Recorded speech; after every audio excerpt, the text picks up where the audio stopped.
খুব সামান্য মশলায় চটজলদি কিছু তৈরি করতে হলে বেগুনের এই নতুন রেসিপিটি অবশ্যই একবার ট্রাই করে দেখুন। গরম ভাতের সঙ্গে খেতে কিন্তু খুব ভালো লাগবে। তো এই রান্নাটা করার জন্য আমার একটা মাত্র মশলা লাগবে, আর সেই মশলাটা আমি আগে থেকে তৈরি করে নেব। তো তার জন্য আমি কড়াইতে দিয়ে দিয়েছি কিছুটা ধনে, গোটা ধনে। ধনেটাকে হালকা আমি ভেজে নেব। আর ধনেটা যখন ফুটতে শুরু করবে তখন আমি দিয়ে দেব কিছুটা গোটা জিরে। জিরেটা দিয়ে হালকা করে আমি ভেজে নেব। এই সময় কিন্তু গ্যাসের আঁচ একদম কমে রাখবেন, না হলে কিন্তু জিরেটা ফট করে পুড়ে যাবে, তখন কিন্তু খেতে ভালো লাগবে না। তো একদম কম আঁচে এটাকে ভেজে নিতে হবে। এবার ভেজে নিয়ে আমি গুঁড়ো করে রেখে দেব। আর এদিকে আমি কড়াইতে তেল দিয়ে দিচ্ছি। তেলটা গরম হয়ে গেলে আমি তাতে ফোড়ন দিয়ে দেব। তো তেলটা দেখুন আমার গরম হয়ে গেছে। আমি ফোড়নে দিচ্ছি একটা শুকনো লঙ্কা আর পাঁচফোড়ন। পাঁচফোড়নটা যখন ফুটে উঠবে তখন আমি তাতে দিয়ে দেব বেশ কিছুটা রসুন। এবার এখানে আমি দিয়ে দেবো বেশ কিছুটা গোটা রসুন। রসুনটাকে আপনারা হালকা একটু থেতলেও দিতে পারেন, তবে একদম থেতো করে দেবেন না। এটা কিন্তু গোটা গোটা মুখে পড়লেই বেশি খেতে ভালো লাগবে। তো রসুনটা একটু ভাজা ভাজা হয়ে গেলে তার মধ্যে আমি তাতে দিয়ে দেবো আগে থেকে কেটে রাখা বেগুনগুলো। বেগুনগুলোকে দেখুন এরকম বড় বড় করে কেটেছি, এরকম বড় বড় করেই কিন্তু কাটতে হবে। তো বেগুনগুলো কেটে আমি লবণ জলে ভিজিয়ে রেখেছিলাম, সেই বেগুনটাই দিয়ে দিচ্ছি এবার।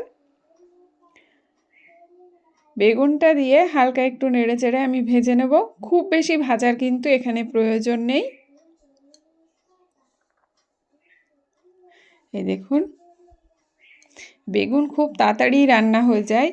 তো এই রান্নাটা করতে কিন্তু একদম সময় লাগে না, খুব তাড়াতাড়ি এটা রেডি হয়ে যায়।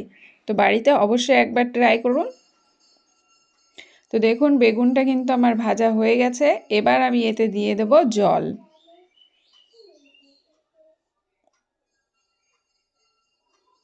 জলটা আপনারা আপনাদের পরিমাণ বুঝে দেবেন।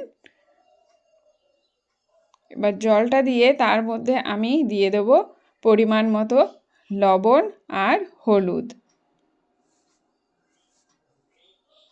লবণটা আপনারা আপনাদের স্বাদ অনুযায়ী দেবেন।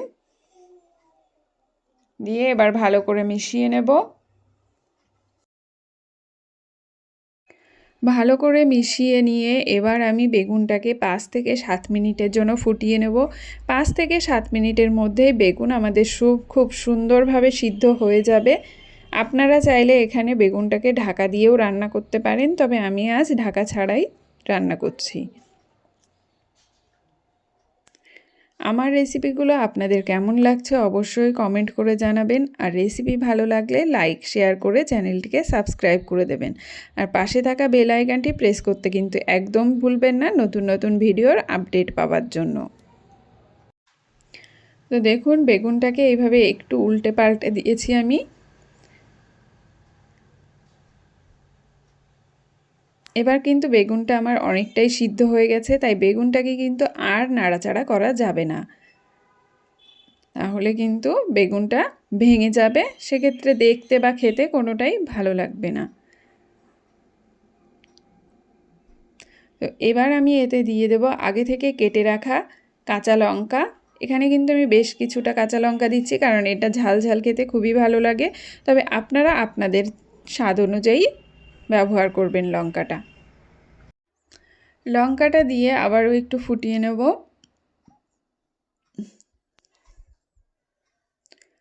দেখতেই পেলেন বন্ধুরা, এখানে কিন্তু আমি তেমন কোনো মশলাই ব্যবহার করিনি। এটা কিন্তু কোনো মশলা ছাড়াই তৈরি হবে, শুধুমাত্র প্রথমে যে ভাজা মশলাটা তৈরি করে রেখেছিলাম সেটাই আমরা এখানে ব্যবহার করব। তো আজকের রান্নাটা প্রায় রেডি হয়ে গেছে। তো দেখুন এবার আমি মশলাটা দিয়ে দিচ্ছি আগে থেকে রেডি করে রাখা। মশলাটা দিয়ে কিন্তু খুব বেশি নাড়াচাড়া করব না, হালকা হাতে জাস্ট মিশিয়ে নেব, তাহলেই আমার আজকের রান্না একদম রেডি হয়ে যাবে। তো বাড়িতে অবশ্যই এভাবে একবার বেগুন রান্না করে খেয়ে দেখুন, কেমন লাগলো অবশ্যই কমেন্ট করে জানাবেন। আর রেসিপি ভালো লাগলে লাইক শেয়ার করতে কিন্তু একদম ভুলবেন না। তো দেখা হবে আরেকটি নতুন রেসিপির সঙ্গে। ততক্ষণের জন্য সকলে ভালো থাকবেন, সুস্থ থাকবেন। টাটা।